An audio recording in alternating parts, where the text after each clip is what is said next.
Hi guys, welcome back to mister ice hour. இன்னைக்கு நம்ம இந்த சீரிஸோடைய பார்ட் 10 தான் பார்க்க போகிறோம். ஸ்டார்டிங் சீன்லேயே நம்ம ஹீரோயின் வந்து எல்லாத்தையுமே ஸ்டாப் பண்ண சொல்கிறாங்க. அப்போ அந்த ஷேடோவை டச் பண்ணுறான். அப்போ நிறைய குழந்தைங்கள் இருக்கிற இடத்துல தீ எறிகிற மாதிரி தெரியுது.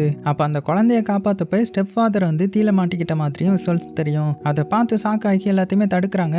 ஆனால் யாருமே கேட்க மாட்டாங்க இல்லையா? இந்த பக்கம் போராட்டத்துக்கு வந்தவங்களுடைய குழந்தைங்க ஒரு இடத்துல உட்காந்து விளையாடிட்டு இருக்காங்க. அப்போ கிம் வந்து நான் போய் அந்த குழந்தைங்களை பத்திரமா பார்த்துக்கிறேன் அப்படின்னு சொல்லிட்டு போக, இந்த பக்கம் ஹீரோயின் வந்து ஒரு லேடி கிட்ட குழந்தை எங்கேயாவது இருக்காங்களா அப்படின்னு கேட்கும்போது, ஆனா அந்த லேடி வந்து எதுவுமே சொல்லாம ஹீரோயினை தள்ளி விட்டுறாங்க. ஸோ ஹீரோயினை அடிக்க வர செய்றாங்க. இதை பார்த்து தான் நம்ம ஹீரோ ஓடி வந்து ஹீரோயின் மேல அடி இல்லாம ப்ரொடெக்ட் பண்றான். அப்போ ஹீரோ மேல அடி விழுது. அதையும் ஹீரோ வாங்கிட்டு இருக்கேன். இந்த பக்கம் கிம் வந்து அந்த குழந்தைகள் இருக்கிற இடத்துக்கு போய் அந்த குழந்தைகள் கூட விளையாட, அப்போ மாஸ்க் போட்டவன் அந்த குழந்தைகள் இருக்கிற கண்டெய்னர்ல பெட்ரோலை ஊத்துறான். இந்த பக்கம் நம்ம ஹீரோக்கு கோவம் வந்துருது. ஸோ எல்லாத்தையுமே திரும்ப அடிக்க ஆரம்பிக்கிறான். இந்த சமயத்துல கண்டெய்னர்ல வேற தீ எரிஞ்சு புகையா வர்றத நம்ம ஹீரோயின் பார்த்துட்டு போய் வேக வேகமா காப்பாற்ற போறாங்க. அப்போ அங்க வந்து சீனியர் ஆஃபீஸர் கலவரத்தை பார்த்துட்டு கன் எடுத்து மேலே பார்த்து சுட, உடனே பயந்து எல்லாருமே அமைதியா உட்காந்துடுறாங்க. டக்குனு ஹீரோயின் எங்கன்னு தேடுறான். இந்த பக்கம் ஹீரோயின் எங்க இருக்காங்கன்னா அந்த கண்டெய்னரை ஓபன் பண்ணி பார்க்கறான். ஆனா பூட்டு போட்டு இருக்குது. அதனால ஓபன் பண்ண முடியாம கஷ்டப்பட, அப்போ உள்ள இருக்கிற கிம் அந்த கண்டெய்னர் விண்டோ கிளாஸை எப்படியோ உடைச்சு ஹீரோயின் கிட்ட குழந்தைங்க இருக்காங்க காப்பாத்துங்க அப்படின்னு ஹெல்ப் கேட்க, உடனே ஹீரோயின் என்ன பண்றாங்கன்னா குழந்தைங்களை பார்க்க, அப்ப அந்த குழந்தை மேல ஷேடோ தெரியுது. அதை பார்த்துட்டு லாக்கரை கல்லை வச்சு உடைச்சிட்டு இருக்க, இந்த பக்கம் நம்ம ஹீரோ வந்து புகையா வருது அப்படின்னு பார்த்துட்டு அந்த இடத்துக்கு வர, அப்ப அந்த கண்டெய்னர் மேல நிறைய ரீப்பர்ஸ் இருக்கிறாங்க. அதை பார்த்து நம்ம ஹீரோவும் ஷாக்காகி நிற்கிறான். உடனே ஹீரோயின் ஹீரோ கிட்ட இந்த பூட்டை சீக்கிரமா உட அப்படின்னு சொன்னதுமே, ஆனா நம்ம ஹீரோ ரீப்பர்ஸ் ரூல்ஸ் படி எந்த ஹியூமனையும் காப்பாற்றக்கூடாது இல்லையா? உடனே ஹீரோ என்ன பண்ணுன்னு தெரியாம அப்படியே குழம்பி போய் டென்ஷனா இருக்க, அப்போ தொப்பி ரீப்பர் சொன்னது ஞாபகம் வருது. 20 வருஷத்துக்கு முன்னாடி எந்த ஒரு தப்பும் பண்ணாம இந்த குழந்தைகள் பில்டிங் கொலாப்ஸ் எல்லாம் இறந்து போயிட்டாங்கன்னு. உடனே நம்ம ஹீரோயின் அந்த மாதிரி இப்போ நடந்துடக்கூடாதுன்னு பயந்து போய் ஹீரோயினுக்கு ஹெல்ப் பண்ணி அந்த விண்டோல உள்ள கண்ணாடியை உடைச்சு ஒவ்வொரு குழந்தைங்களையா வெளியில எடுக்கிறான். அப்படி வெளியில எடுக்கிற குழந்தைங்களுடைய மேல இருந்து ஷேடோ வந்து போயிடுது. இந்த டைம்ல அந்த இடத்துக்கு குழந்தைங்களுடைய பேரண்ட்ஸ் வந்து அவங்க குழந்தைங்களை நினைச்சு அழ ஆரம்பிச்சிட, உடனே சீனியர் ஆஃபீஸர் அவங்கள பார்த்துட்டு அவருடைய கன் எல்லாம் வச்சு லாக் உடைச்சு உள்ள போய் கடைசியில் எல்லா குழந்தைங்களையும் காப்பாத்துறாங்க.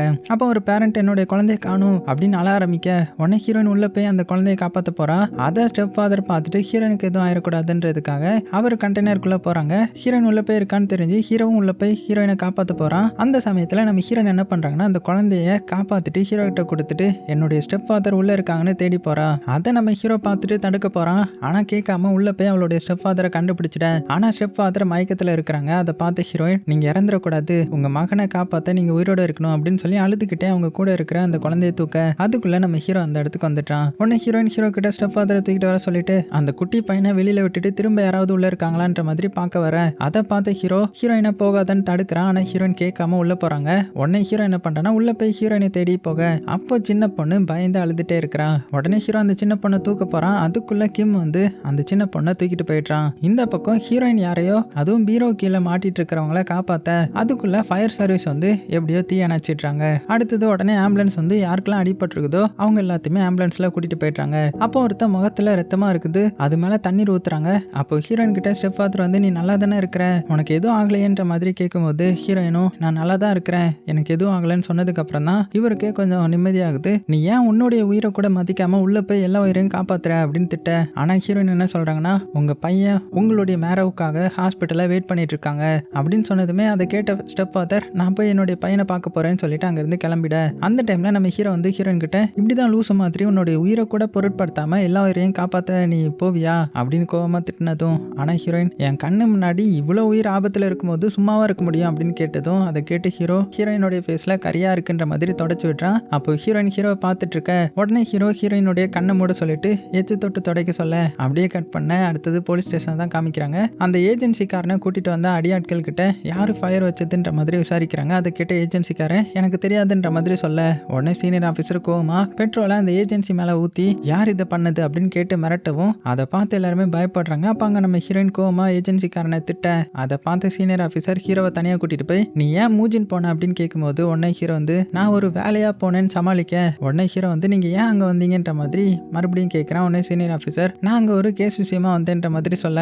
அதை கேட்டு சீனியர் ஆஃபீஸர் ஹீரோயினை பார்த்துட்டு ஆமா இவன் உன்னுடைய லவ்வரா என்ன அப்படின்னு கேட்டதுமே நம்ம ஹீரோ சிரிச்சுக்கிட்டு உங்களுக்கு நக்கல் தான் அப்படின்னு சீனியர் கண்ணத்துல கிள்ளிட்டு போறான். இந்த பக்கம் அண்ணன் யாருக்கோ கால் பண்ணி ஃபயர் வைக்கிற மாதிரி உங்களை நடிக்க தானே சொன்னேன், ஆனா நீ உண்மையாவே நெருப்பு வச்சிட்டியே அப்படின்னு திட்டிட்டு இருக்கிறான். அதே சமயத்துல கிரிமினல் யாருக்கிட்டையோ சாரி பாஸ் நம்ம ட்ரிக்கை யாரோ கண்டுபிடிச்சிட்டாங்க அப்படின்ற மாதிரி சொல்லிட்டு இருக்கேன். இப்போ அப்படியே கட் பண்ணா சீனியர் ஆஃபீஸர் பார் ஓனர் கிட்ட வந்து நீ கிளாரா எங்கேயோ தப்பிச்சு போயிட்டான்னு பொய்யா சொல்ற, அவ இறந்துட்டா, இந்த அவளுடைய எலும்புக்கூடு அப்படின்னு கிளாராவுடைய எலும்புக்கூடைய போட்டோவை காமிக்கிறான். அதை பார்த்துட்டு பார் லேடி கிளாரா காணாம போயிட்டான்னு நினைச்சுதான் அவகிட்ட இருந்த பணத்தை நான் எடுத்துக்கிட்டேன், ஆனா அவ இறந்தது எனக்கு சத்தியமா தெரியாதுன்ற மாதிரி அழ ஆரம்பிக்கிறாங்க. அதை கேட்டு சீனியர் ஆஃபீஸர், நீ கிளாராவை காணோன்னு சொல்லியிருந்தாலே நான் அப்பவே போலீஸா இருக்கும்போது கிளாராவை பத்தி இன்வெஸ்டிகேட் பண்ண ஸ்டார்ட் பண்ணிருப்பேன், அவளும் இந்த டைம்ல உயிரோட இருந்திருப்பா அப்படின்னு சொல்ல உடனே பார் ஓனர், என்கிட்ட அந்த ஃப்ரீசர் லேடி கிளாரா கேர்ள் ஃப்ரெண்டை பத்தி எதுவுமே சொல்லல, ஒருவேளை அதை யார்கிட்டயோ சொன்னா அவளை யாராவது மிரட்டி இருந்திருப்பாங்க, அதனால என்கிட்ட கேர்ள் ஃப்ரெண்டை பத்தி சொல்லாம மறைச்சிருந்திருப்பான், இப்போ அவன் தான் ஃப்ரீசர் லேடியை கொண்டு இருப்பான் அப்படின்ற மாதிரி சொல்ல அதை கேட்ட சீனியர் ஆஃபீஸர், அவன் யாருன்னு உனக்கு தெரியுமா அப்படின்னு கேட்கும்போது எனக்கு தெரியலன்ற மாதிரி சொல்லிட்டாங்க. உடனே சீனியர் ஆஃபீஸர் அந்த ஃப்ரீசர் லேடி ஹஸ்பண்ட் கிட்ட உன்னுடைய ஒய்ஃபோடைய சின்ன வயசு ஃப்ரெண்டை பத்தி உனக்கு தெரியுமான்னு கேட்குறான். அதான் அந்த கேர்ள் ஃப்ரெண்டை பத்தி. அந்த ஹஸ்பண்டும் பார்த்தீங்கன்னா எனக்கு தெரியாதுன்னு சொல்லிட்டான். அதை கேட்ட சீனியர் ஆஃபீஸர் அங்கேருந்து கிளம்பிட. அப்போ இன்சூரன்ஸ்காரன் அந்த பார்க்குள்ள வரான். அதை பார்த்துட்டு ஃப்ரீசர் லேடி ஹஸ்பண்ட் வந்து இவன் ஏன் திரும்ப இங்கே வந்தான்னு யோசிக்க, இந்த பக்கம் ஹீரோயினை காமிச்சா அவள் ஸ்டெப் பிரதர் மேலே ஷேடோ இருக்குதான் செக் பண்ணிட்டு வரேன்ற மாதிரி ஹீரோ கிட்ட சொல்லிட்டு ஹாஸ்பிட்டல் போக, இந்த பக்கம் நம்ம ஹீரோ பார்த்தீங்கன்னா நான் வேற இன்னைக்கு நிறைய ஹியூமன்ஸ் வந்து காப்பாத்திட்டேன்னு, இது மட்டும் டெத் ஸ்குவாடுக்கு தெரிஞ்ச அவ்வளோதான் அப்படின்னு பயப்படுறான். இந்த பக்கம் நம்ம ஹீரோயின் பார்த்தீங்கன்னா அவளுடைய ஸ்டெப் பிரதர் மேலே ஷேடோ இல்லைன்னு தெரிஞ்சு சந்தோஷமா கிளம்ப, அதை ஹீரோயினுடைய அம்மா பார்த்துட்டு ஹீரோயின் கிட்ட வந்து ரொம்ப தேங்க்ஸ், உன்னால தான் உன்னுடைய ஸ்டெப் ஃபாதர் வந்து உயிரோட இருக்காங்க அப்படின்னு சொல்லிட்டு இருக்கும்போது ஹீரோயின் கையில தீக்காயம் இருக்கிறத பார்த்து சாக்காகி என்னாச்சுன்னு கேட்குறாங்க. ரொம்ப நடிக்காத, இப்போ உன்னுடைய மகனை நான் காப்பாற்றின உடனே என் மேலே உனக்கு பாசம் வந்துடுச்சா, ஆனால் நான் சின்ன வயசாக இருக்கும்போது நீ எனக்கு டேப்லெட் கொடுத்து கொல்ல பார்த்து தானே, ஏன் அப்படின்னு கோவமா கேட்கும்போது உன்னை அம்மா அழுதுகிட்டே எனக்கு உன்னை பார்த்தா பயமா இருக்கும், ஏன்னா உன்னால சாக போறவங்கள பார்க்க முடியும்ல அப்படின்னு சொல்ல, அதை கேட்ட ஹீரோயின் கோவமா என்னை பார்த்தா உனக்கு மான்ஸ்டர் மாதிரி இருக்குதா அப்படின்னு கேட்கும்போது அம்மா வந்து சாரின்னு சொல்றாங்க. அதை கேட்ட ஹீரோயின் அழுதுகிட்டே அங்கிருந்து கிளம்பி ஒரு பார்க்ல வந்து உட்காந்து ஃபீல் பண்ணிட்டு இருக்காங்க. அப்போ அங்கே நம்ம ஹீரோ வந்து நீ ஏன் வீட்டுக்கு போகாம இங்க இருக்கிற அப்படின்னு கேட்கும்போது உடனே ஹீரோயின் சந்தோஷமா என்னுடைய ஸ்டெப் பிரதர் மேல ஷேடோ இல்லை, அவன் நல்லா இருக்கான்னு சொல்லிட்டு அங்கிருந்து கிளம்புறாங்க.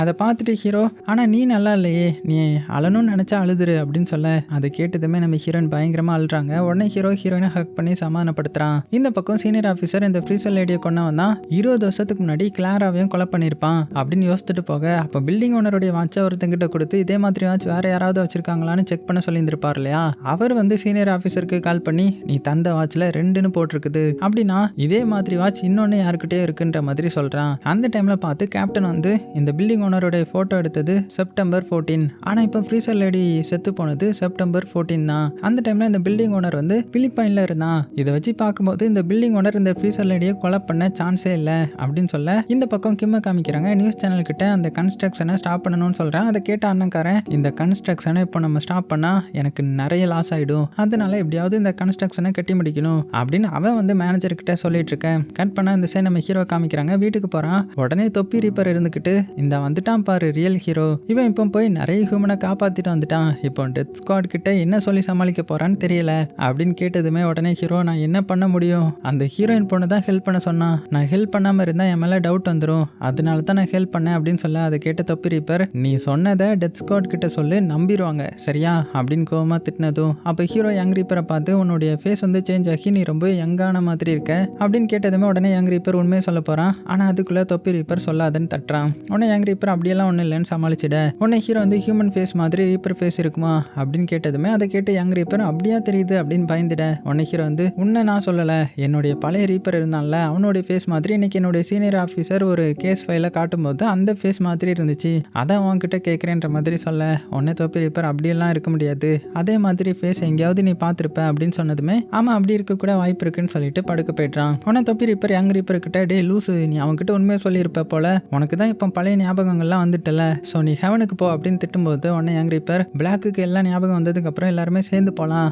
அப்படின்னு சொன்னதுமே அதை கேட்ட தொப்பி ரீப்பர், நீ அவனுக்கு வெயிட் பண்றியா, நல்லா இருப்படா அப்படின்னு சொல்லிட்டு திட்டிட்டு நம்ம ஹீரோ கிட்ட வந்து ஹீரோயின் சொன்னதுனால தான் நீ ஹியூமனை காப்பாத்தினியா அப்படின்னு கேட்கும்போது, இல்ல எனக்கு அந்த குழந்தைகள் சாகிறத பார்த்து என்னால் காப்பாற்றாம இருக்க முடியல அப்படின்னு ரொம்பவே கவலையா சொல்ல, இந்த பக்கம் இன்சூரன்ஸ்காரன் நல்லா ட்ரிங்க்ஸ் பண்ணிட்டு ஹேங் ஓவரில் வீட்டுக்கு போகாம இருக்கிறான். அப்போ நம்ம ஹீரோயின் கால் பண்றாங்க. உடனே பாஸ் ஸ்டாஃப் ஹீரோயின் கிட்ட இன்சூரன்ஸ்காரன் பார்ல இருக்கிறாங்க அப்படின்னு சொன்னதுமே உடனே நம்ம ஹீரோயின் என்ன பண்றாங்கன்னா இன்சூரன்ஸ்காரனை கார்ல ஹீரோடைய வீட்டுக்கு கூட்டிட்டு வந்து, இவன் அவனுடைய அண்ணன் கூட இருந்தா இவன் உயிருக்கே ஆபத்து, அதனால இவன் அவன் கூட இருக்கட்டும் அப்படின்னதுமே ஹீரோக்கு கோவம் வந்துடுது. முடியாது அப்படின்னு சொல்ல, அப்படியா சரி ஓகே அப்ப அவனை என்னுடைய வீட்டுக்கு கூட்டிட்டு போறேன் அப்படின்னு சொன்னதுமே, இல்ல வேண்டாம் வேண்டாம் வா இங்கேயே வச்சுக்கிறேன் அப்படின்னு சொல்லிட்டு வீட்டுக்குள்ள கூட்டிட்டு வந்து படுக்க வைக்கிறான். அதை பார்த்த ரீப்பர்ஸ், இந்த ஹியூமன் வந்து இங்க இருக்கக்கூடாது, இப்படி இவன் இங்க இருந்தா எங்களால இந்த இடத்துக்கு வரவே முடியாது அப்படின்னு சொல்ல, அதை கேட்ட ஹீரோ, அதுக்கு நான் ஹீரோயின் கூட அனுப்ப முடியும், அதான் இங்க கூட்டிட்டு வந்தேன்னு சொல்லிட்டு போக, அதை கேட்ட யங் ரீப்பர், இவன் ரொம்ப அழகா இருக்கிறான், அதனால தான் இவனை ஹீரோயின் கூட அனுப்ப ஹீரோ பயப்படுறான் போல அப்படின்னு சொல்ல எதுவுமே தெரியாம நல்லா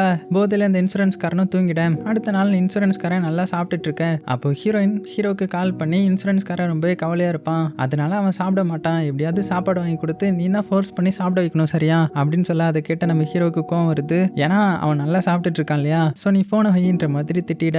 உடனே இன்சூரன்ஸ்காரன் எனக்கு ரொம்பவே பசிக்குது, நீ இன்னொரு பக்கெட் சிக்கன் ஆர்டர் பண்ண சரியா அப்படின்னு சொல்ல அதெல்லாம் ஆர்டர் பண்ண முடியாது, ஒழுங்கா வீட்டை விட்டு வெளியில போ அப்படின்னு நம்ம ஹீரோ திட்டும்போது சரி ஓகே அப்போ நான் ஹீரோயின் வீட்டுக்கு போறேன் அப்படின்னு கிளம்புனதும் ஹீரோ சாக்காகி இல்ல நீ எங்கேயும் போகாத, உனக்கு என்ன வேணுமோ சொல்லு, நானே ஆர்டர் போட்டு தரேன், எல்லாம் நேரம்டா அப்படின்னு சொன்னதுமே அதை கேட்ட இன்சூரன்ஸ்காரனும் சந்தோஷப்படுறான். இந்த பக்கம் ஃப்ரீசர் லேடி ஹஸ்பண்டை காமிக்கிறாங்க. சீனியர் ஆஃபீஸர் கிட்ட நீங்க லாஸ்ட் டைம் என்னுடைய ஒய்ஃபோடைய ஃப்ரெண்டை பத்தி கேட்டீங்கல்ல, என்னுடைய ஒய்ஃப்க்கு ஒரு நாள் ஆக்சிடென்ட் ஆகி ஹாஸ்பிட்டலில் அட்மிட் ஆனா, அப்போ அந்த ஹாஸ்பிட்டலில் இருந்த ஒரு டாக்டர் அவங்களுடைய ஃப்ரெண்டு மாதிரியே ஃபேஸ் இருக்குன்னு அவகிட்ட பேசிட்டு வந்ததுலேருந்து என்கிட்ட வந்து என்னுடைய ஃப்ரெண்டு யங்கா இருக்கிறா, ஆனால் நான் உன்னை மேரேஜ் பண்ணதுலேருந்து இப்படி வயசானவனா மாறிட்டேன் அப்படின்னு சண்டை போடுவான்ற மாதிரி சொல்ல அதை கேட்ட சீனியர் ஆஃபீஸர் எந்த ஹாஸ்பிட்டலில் ட்ரீட்மெண்ட் கொடுத்தீங்க அப்படின்னு கேட்கும்போது உடனே ஃப்ரீசர் லேடி ஹஸ்பண்டும் அதுவா அது ராயல் ஹாஸ்பிட்டல்ன்ற மாதிரி சொல்ல அதை கேட்டு சீனியர் ஆஃபீஸர் ஒருவேளை அது கேர்ள் ஃப்ரெண்டாக இருக்குமோ அப்படின்னு போலீஸ் ஸ்டேஷனுக்கு போய் கேர்ள் ஃப்ரெண்ட் டீட்டெயிலை செக் பண்ணுறான். அதில் ஃப்ரீசர் லேடி ஏஜும் கேர்ள் ஃப்ரெண்ட் ஏஜும் ஒன்று தான் தெரிஞ்சுக்கிட்டு அவளுடைய அட்ரஸை பார்த்துட்டு அந்த கேர்ள் ஃப்ரெண்டோடைய வீட்டுக்கு போக உடனே அந்த இடத்துல இந்த ஸ்பை இருப்பான்ல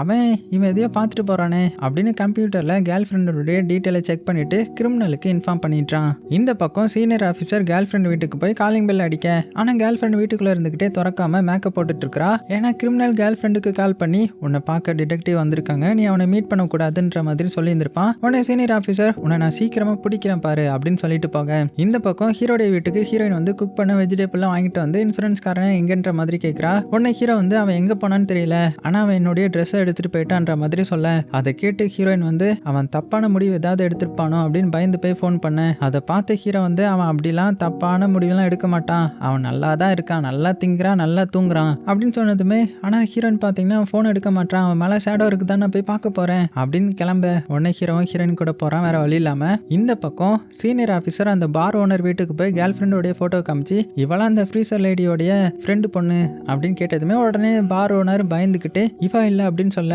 உடனே சீனியர் ஆஃபீஸர் உனக்கு ஞாபகம் வந்தா என்கிட்ட சொல்லு சரியா அப்படின்னு சொல்லிட்டு போறான். உடனே இந்த பார் ஓனர் பயந்துக்கிட்டே வீட்டுக்குள்ள எட்டி பார்க்கறா, அங்க கிரிமினல் இருக்கிறான். ஸோ அவன் தான் இப்படி சொல்லுன்ற மாதிரி பார் ஓனர் கிட்ட சொல்லியிருந்திருக்கிறான். இந்த பக்கம் கேர்ள் ஃப்ரெண்ட் வந்து ஹீரோடைய வீட்டுக்கு போய் அந்த டேப் இருக்கான்னு தேடி பார்க்கறான். அந்த டைம்ல ஒரு சிடி கிடைக்குது. அப்படியே ஒரு ஃபிளாஷ்பேக் காட்டுறாங்க. அதாவது 20 வருஷத்துக்கு முன்னாடி கேர்ள் ஃப்ரெண்ட் அவளுடைய ஃபேவரட் சாங்கை கேட்டுட்டு இருப்பா. அந்த இடத்துக்கு அப்போ ஹீரோ வரான். உடனே கேர்ள் ஃப்ரெண்ட் அந்த சாங்கை நம்ம ஹீரோ கேட்க வைக்க அப்போ நம்ம ஹீரோ அந்த சாங்கை கேட்டுக்கிட்டே அதே மாதிரி பாடி ப்ராக்டிஸ் பண்றான். அதெல்லாம் பார்த்துட்டு கேர்ள் ஃப்ரெண்டுக்கு ஹீரோ மேல லவ் வந்துருது. அப்படியே பிரசன்ட்டுக்கு வந்து அந்த சிடிக்குள்ள ஒரு லெட்டர் இருக்குது. அதுல அந்த கேர்ள் ஃப்ரெண்டுக்கு பிறந்த நாளுக்கு நம்ம ஹீரோ எழுதி வச்ச பர்த்டே விஷ் தான் அது. அதை பார்த்துட்டு அப்படின்னா அவன் அன்னைக்கு வந்தது இந்த சிடியை கொடுக்கதானா, அப்பதான் கிளாரா கூட சண்டை போட்டான், அப்போ அவனுக்கு என்னால் தான் இப்படி ஆயிடுச்சான்ற மாதிரி அழ ஆரம்பிச்சிட்றா. இந்த பக்கம் நம்ம ஹீரோவும் ஹீரோயினும் ஊர் ஃபுல்லா இன்சூரன்ஸ் காரனை தேடி பார்த்துட்டு காணும்னு சொல்லிட்டு ஹீரோடைய வீட்டுக்கு வந்துட்டு நீ வீட்டுக்குள்ள போ, நாம பக்கத்துல இருக்கிற இந்த இன்டர்நெட்லாம் இருக்குல்ல அந்த கடையில போய் செக் பண்ணி பார்த்துட்டு வரேன் அப்படின்னு சொல்லிட்டு போக உடனே நம்ம ஹீரோ வீட்டுக்குள்ள போறான். அங்க கேர்ள் ஃப்ரெண்ட் இருக்கிறத பார்த்துட்டு நீ அப்ராட் போகலையா என்ன அப்படின்னு கேட்டதுமே உங்ககிட்ட நான் அன்னைக்கே குட் பை சொல்லிட்டு கிளம்ப லேட் ஆயிடுச்சு, அதனால ஃபிளைட்டை வந்து மிஸ் பண்ணிட்டேன், உன்னை பிரிஞ்ச என்னால இருக்க முடியல, அதனால 2 பேரும் திரும்ப வாழலாமா அப்படின்னு கேட்டதுமே அப்ப ஹீரோ கேர்ள் ஃப்ரெண்ட் மேல காயமா இருக்குன்னு பார்த்துட்டு இது என்ன காயம் அப்படின்னு கேட்கிற உடனே கேர்ள் ஃப்ரெண்ட் உனக்கு பிடிச்ச ரெட் பீன்ஸ் நூடுல்ஸ் வந்து நான் செஞ்சு வச்சிருக்கிறேன் அப்படின்ற மாதிரி சாப்பிட கொடுக்குறா. அதை பார்த்துட்டு நம்ம ஹீரோ தட்டி விட்டுறான். அப்போ ஹீரோ கழுத்துல எல்லோ கலர்ல தெரியுது. அது போக ஹீரோ தட்டி விட்ட சூப் வந்து கேர்ள் ஃப்ரெண்டோடைய கையில பட்டு வலி தாங்க முடியாம துடிக்கிறான். அதை ஹீரோ பார்த்து சாரி என்ன மன்னிச்சிருன்னு கேட்க அப்போ கையில காயமா இருக்கிறத பார்த்துட்டு இது என்னன்னு கேட்கும்போது உடனே கேர்ள் ஃப்ரெண்ட் வந்து கீழே விழுந்துட்டேன்னு சமாளிக்கிறாங்க. அதை பார்த்து ஹீரோ இவளை யாரோ டார்ச்சர் பண்ணியிருக்காங்கன்ற மாதிரி புரிஞ்சுக்கிறான். உடனே அடுத்தது இந்த கேர்ள் ஃப்ரெண்டோடைய கையை கூலிங் வாட்டர்ல வைக்க அதுக்கப்புறம் நீ ஏதாவது என்கிட்ட இருந்து மறைக்கிறியா என்ன அப்படின்னு கேட்கும்போது அழுதுகிட்டே சாரின்ற மாதிரி ஹக் மட்டும் பண்ண அப்போ பார்த்து ஹீரோயின் வந்து அதை பார்த்துட்டு சாரி ஜூன்ன்ற மாதிரி சொல்லிட்டு போறாங்க.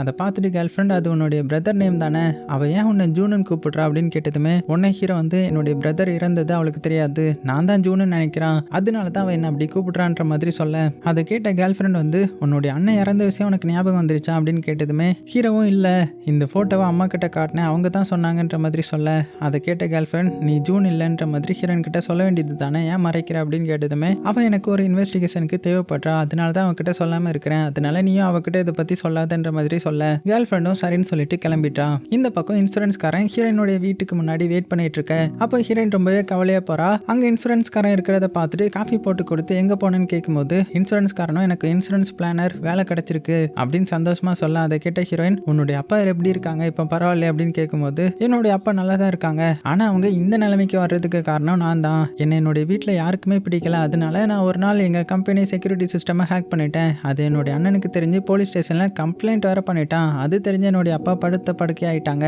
அப்படின்னு ரொம்பவே கவலையாக சொல்ல, இந்த பக்கம் ஆக்டர் வந்து ஹாஸ்பிட்டல்லேருந்து டிஸ்சார்ஜ் ஆகுறான். அதை டாக்டர் வெளியில் நின்று பார்த்துட்டு யோசிக்கிறான். அந்த டைமில் ஒரு ஃப்ளாஷ்பேக் காட்டுறாங்க. அதாவது ஆக்டர் மயக்கத்தில் ரொம்பவே தள்ளாடிட்டு இருக்க, அதை பார்த்துட்டு டாக்டர் ஆக்டருடைய கழுத்தை நெரிச்சு கொலை பண்ண பார்த்துருந்துருப்பான். அப்போ மேனேஜர் வந்திருந்திருப்பான். உடனே டாக்டர் கையை எடுத்துட்டாங்க. மேனேஜரும் ஆக்டரை கூட்டிட்டு போயிடுவான். அப்படியே பிரசன்ட்டுக்கு வந்தா அன்னைக்கு தப்பிச்சிட்டானே இவன் அப்படின்னு கோவமா டாக்டர் புலம்ப. அப்போ டைரக்டர் வந்து ஆக்டர் கிட்ட ஷூட்டிங் ஸ்டார்ட் ஆக போகுதுன்ற மாதிரி சொல்றாங்க. உடனே ஆக்டர் இது அந்த லேடியோடைய கதை தானே, நான் இந்த டிராமாவை நடிக்க மாட்டேன்ற மாதிரி சண்டை போட, அதான் ஒரு நாள் சூசைட் பண்ண போன அந்த லேடியை ஆக்டர் காப்பாத்தினானே அந்த லேடியோடைய ஸ்டோரி தான் இது போல. ஸோ ரெண்டு பேரும் பயங்கரமா சண்டை போடுறாங்க. அதை பார்த்துட்டு டைரக்டர் வந்து தடுக்கிறான். ஸோ அவரை தள்ளி விட்டுறாங்க. அப்போ ஆக்டருக்கு ஒரு ரத்தமா வந்த லெட்டரை பார்த்துட்டு நம்மளே மாதிரியே யாரோ இந்த ஆக்டரை கொலை பண்ண பாக்குறாங்களோன்னு தெரிஞ்சுக்கிறான். இந்த பக்கம் இன்சூரன்ஸ்காரன் ஹீரோயினுடைய அப்பாவை கொண்டவனை கண்டுபிடிக்க கம்பெனில இருந்து டாக்குமெண்ட்டை அவனுடைய மேனேஜர் கிட்ட எடுத்துட்டு வர சொல்றான். அதே டைம்ல ஆக்டர் வந்து பார்ல ட்ரிங்க் பண்ணிட்டு இருக்க, அப்போ ஒரு லேடி வந்து உன்னுடைய அடுத்த டிராமால நான் தான் ஹீரோயின் அப்படின்னு அதை கேட்ட ஆக்டர் உனக்கு யாரு ஹீரோயின் வாய்ப்பு கொடுத்தா அப்படின்னு கேட்கும்போது உடனே லேடி வந்து என்னுடைய லவர் தான்ன்ற மாதிரி சொல்லிட்டு போக, கொஞ்ச நேரத்திலே ஆக்டரும் வீட்டுக்கு கிளம்புறான். அப்போ அவன் கார் மாதிரி உள்ள ஒரு கார்ல ஏற போக, அதை பார்த்துட்டு அசிஸ்டன்ட் அது நம்மளுடைய கார் கிடையாதுன்ற மாதிரி சொல்ல, அப்போ அந்த லேடி வந்து உன்னுடைய கார் மாதிரியே தான் நானும் ஒரு கார் வாங்கிட்டேன், நீ ஃப்ரீயா இருக்கும்போது எனக்கு கால் பண்ணு அப்படின்னு ஆக்டருடைய ஃபோன் நம்பர் வாங்கி அவன் நம்பருக்கு கால் பண்ணி கொடுத்துட்டு அவளுடைய கார்ல ஏறி போக, அதை பார்த்த ஆக்டர் அவனுடைய கார்ல ஏறியும் போறான். இந்த பக்கம் ஹீரோயினுடைய அம்மா ஹீரோயினுக்கு கால் பண்ணி உன்னுடைய தம்பிக்கு இன்னைக்கு தான் சர்ஜரி அப்படின்னு சொல்ல, அதை கிட்ட ஹீரோயின் நான் பிஸியா இருக்கேன்னு சொல்லிட்டு போனை கட் பண்ணிட்டாங்க. இந்த பக்கம் இன்சூரன்ஸ்காரன் கேட்ட மாதிரி அவனுடைய மேனேஜர் டாக்குமெண்ட் எடுத்துட்டு போய் கொடுக்குறாங்க. அதை இன்சூரன்ஸ்காரன் பார்த்துட்டு 1997 டாக்குமெண்ட்ஸ் நிறைய மிஸ் ஆகுது, அப்போ ஏதோ நடந்திருக்குதுன்ற மாதிரி புரிஞ்சுக்கிறான். ஸோ கட் பண்ண அந்த சைட் போலீஸ் ஸ்டேஷனை காமிக்கிறாங்க. சீனியர் ஆஃபீஸர் அந்த ரிப்போர்ட்டை காமிச்சு இவன் உனக்கு ஞாபகம் இருக்கான்னு கேட்குறாங்க. அதை பார்த்து ஹீரோவும் ஹியூமன் ஃபேஸும் ரீப்பர் ஃபேஸும் ஒரே மாதிரி இருக்காது அப்படின்னு தொப்பி ரீப்பர் சொன்னது ஞாபகம் வந்திருக்கும். அதை யோசிச்சுக்கிட்டே கிளாராவுடைய ஃபோட்டோவை பார்த்துட்டு இவ தானே என்னுடைய கனவுல வந்தா, இவளை தான் ஹீரோ பிரதர் வெப்பனை வச்சு அடிச்சான்னு யோசிக்கிறான். அப்போ கேப்டன் ஆக்டரை கூட்டிட்டு வந்து எல்லாருக்கிட்டையும் இந்த ஆக்டர் அடுத்த டிராமால டிடெக்டிவா நடிக்க போறாங்க, அதனால அவர் டிடெக்டிவ் எப்படி இருப்பாங்கன்னு நம்ம கூட இருந்து கத்துக்க போறாங்க. ஸோ இவர் யாரை ட்ரெயின் பண்ண போறீங்கன்னு கேட்கும்போது உடனே ஹீரோ என் கூட இருக்கட்டும்ன்ற மாதிரி சொல்றான். ஏன்னா ஆக்டர் கூட இருந்தா அந்த லோ கிளாஸ் ரீப்பரை கண்டுபிடிக்க முடியுன்றதுக்காக. இந்த பக்கம் ஆக்டர் ஹீரோ எப்படி நமக்கு ஹெல்ப் பண்ணுவான்னு யோசிக்கிறான். அப்போ ஃபிளாஷ்பேக் காட்டுறாங்க. அதாவது ஆக்டர் வந்து உயிருக்கு போராடிட்டு இருக்கும்போது ஹீரோ காப்பாத்தாம போயிருந்திருப்பான், அதை நினைச்சு பாக்குறான். இந்த பக்கம் நம்ம ஹீரோயின் அவளுடைய ஸ்டெப் பிரதரை மீட் பண்ணி நீ சர்ஜரி முடிச்சதுக்கு அப்புறம் என்ன நேம் சொல்லி கூப்பிடாத, அக்கான்னு கூப்பிடு சரியா அப்படின்னு சொல்லிட்டு போக, அதை கேட்ட ஸ்டெப் பிரதர் வந்து சந்தோஷமா சிரிக்கிறான். இந்த பக்கம் ஆபீசர் ஒரு போன் எடுத்து அதுல இருந்து கால் ஹிஸ்டரியில் உள்ள நம்பருக்கு கால் பண்ணி இந்த போன் ஓனர் நீங்களான்னு கேட்க, போன் எடுத்தவன் இல்ல இது வந்து ஒரு பிரிட்ஜுக்கு கீழே ஒரு கார் நின்னுச்சு, அதுகிட்ட தான் அந்த போன் விழுந்து கிடந்துச்சு அப்படின்னு சொல்லிக்கிட்டே காருக்குள்ள பார்த்துட்டு பயங்கரமா கத்தி டெட் பாடின்ற மாதிரி சொல்றான். உடனே ஆபீசர் அதை கேட்டு கேப்டன் கிட்ட சொல்ல, உடனே கேப்டன் டீம் எல்லாருமே அந்த பிளேஸ்க்கு போறாங்க. கூட ஆக்டரும் போறான். அங்க ஃபாரன்சிக் டிபார்ட்மெண்ட் வந்து செக் பண்ணிட்டு இருக்காங்க. கூட போன ஆக்டர் அந்த லேடியை பார்த்துட்டு இவளை நான் லாஸ்ட் நைட்டு கிளப்ல பார்த்தேன் 1 மணிக்கு அப்படின்னு சொன்னதுமே அதை கேட்ட ஆஃபீஸர் அப்போ இது உன்னுடைய போனா அப்படின்னு ஆக்டர் கிட்ட ஆஃபீஸர் போனை கொடுக்க, இந்த லேடியோடைய டிரைவர் வந்து பிளாக் கேப் போட்டிருந்தான், அவனுடைய கையில பேண்டேஜ் போட்டிருந்தான், அவனுடைய ஃபேஸ்ல தழும்புலாம் இருந்துச்சு அப்படின்னு சொல்ல, இந்த பக்கம் ஹீரோயினை காமிக்கிறாங்க. ஹாஸ்பிட்டல்ல இருந்து வெளியில கிளம்புறா. அப்போ ஒரு கண்ணு தெரியாத ஒரு மலையை அடிச்சிட அவரு கீழே விழுந்துட்டாங்க. உடனே ஹீரோயின் தூக்கி விட்டு சாரி கேட்க, ஒன்னா அவர் நம்ம ஹீரோயினுடைய கையை பிடிச்சி நீ யாரோடைய லைஃபையும் சேஞ்ச் பண்ண ட்ரை பண்ணாத, அது உனக்கே பெரிய ஆபத்தா மாறிடுன்ற மாதிரி சொல்லிட்டு போறாங்க. அது கேட்ட ஹீரோயின் வந்து ஷாக் ஆகுறாங்க. இந்த பக்கம் நியூஸ்ல அந்த மர்டரை பத்தி சொல்றாங்க. அதுல அந்த கொலை பண்ணவனுடைய ஃபேஸ்ல வந்து தழும்பு இருக்குதுன்ற மாதிரி சொல்றாங்க. அதை கேட்டு ஹீரோயின் யோசிக்கிறான், நம்ம அந்த ஃபயரான இடத்துல ஒருத்தனுடைய ஃபேஸ்ல அந்த தழும்பு பார்த்தோம்ல அப்படின்னு யோசிச்சுட்டு இருக்க. இந்த பக்கம் கேர்ள் ஃப்ரெண்ட் அதே நியூஸை பார்த்துட்டு இது அந்த மென்டலா இருக்குமோன்னு யோசிக்கிறா. அப்படியே கட் பண்ணா அந்த மென்டலோடைய ஃபேஸ்ல தான் அந்த தழும்பு இருக்குது, அவன் தான் தலையில கேப்பும் போட்டிருக்கிறான். ஸோ இவன் பேப்பர்ல நிறைய ஸ்டிக்கரை ஓட்டுறான். அப்படியே ஒரு வில்லத்தனமான சிரிப்பு சிரிக்க இப்பதான் ஒரு ஃபிளாஷ்பேக் காட்டுறாங்க. அங்க சின்ன பொண்ணுங்க கண்டெய்னர்ல இருக்கும்போது ஒருத்தன் சும்மா தான் பெட்ரோல் ஊத்திட்டு போயிருந்திருப்பான். இது அந்த மென்டல் தான் பார்த்துட்டு இந்த கண்டெய்னரை லாக் பண்ணிட்டு தீயை வச்சுட்டு தூரத்துல இருந்து எரியறதை பார்த்து ரசிச்சுட்டு இருந்திருப்பான். அப்போ ஹீரோ ஹீரோயின் 2 பேரும் எல்லா குழந்தைங்களையும் காப்பாத்தினதை பார்த்துட்டு கோவமா இவங்க எல்லாரும் சாகணும் அப்படின்னு முடிவு பண்ணி கத்தி எடுத்துட்டு கண்டெய்னரை பார்த்து போறான். அப்படியே பிரசன்ட்டுக்கு வந்தா மென்டல் வந்து சிரிச்சுக்கிட்டு அவனுடைய ரூம்ல வச்சிருக்கிற ஆக்டர் லேடியோடைய போட்டோ எடுத்து நீங்க அமைதியா இருக்க மாட்டீங்களா அப்படின்னு கத்திய வச்சு யாரையோ பயங்கரமா குத்தி கொடூரமா கொலை பண்ணிட்டே சிரிக்கிறான். இந்த பக்கம் ஹீரோ அந்த லேடி டெட் பாடியை பார்க்கும்போது இது அந்த மென்டல் ஹாஸ்பிட்டல்ல நடந்த கொலை மாதிரியே இருக்குது, இதை அந்த மென்டல் வந்து ரசிச்சு பண்றான், அவனுக்கு இப்படி மனுஷங்களை கொலை பண்றது ரொம்பவே பிடிச்சிருக்குது போல அப்படின்னு கண்டுபிடிச்சிட அதோட இந்த பார்ட் முடியுது. ஸோ அடுத்த பார்ட் நம்ம சீக்கிரம் பார்த்துடலாம். சேஃபா இருங்க, உங்களுக்கு பிடிச்ச எல்லாத்தையுமே ரொம்ப ரொம்ப சேஃபா பார்த்துக்கோங்க.